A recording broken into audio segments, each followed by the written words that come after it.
So, early one morning,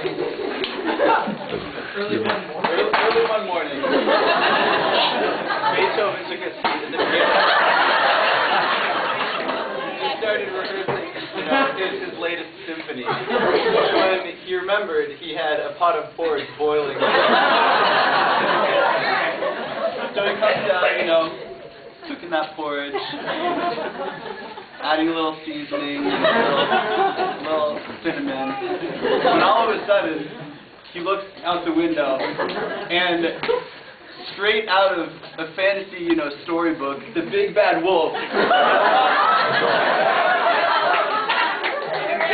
And Beethoven is hit with, a couple centuries too early, the sudden vision of what would later be Michael Jackson's Thriller.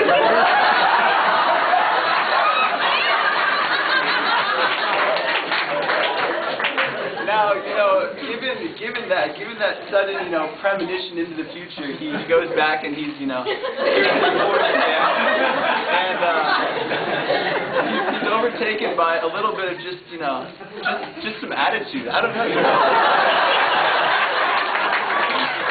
He's standing there, he's thinking to himself, I wish there was somebody there to see me. I mean, just one of those times, And, delighted with the way that the porridge is turning out, he returns back to relate his new musical inspiration to play this symphony.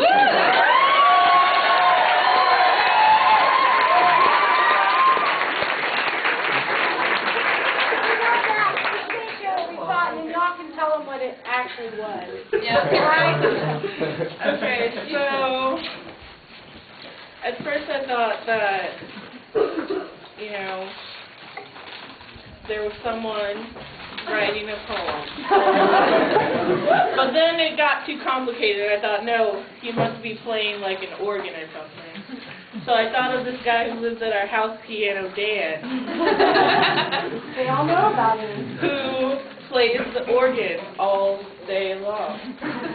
And Piano Dan, he's kind of like cranky. And so I just imagine him like walking over to the kitchen and maybe stewing himself some tomatoes, because he's fond of tomatoes.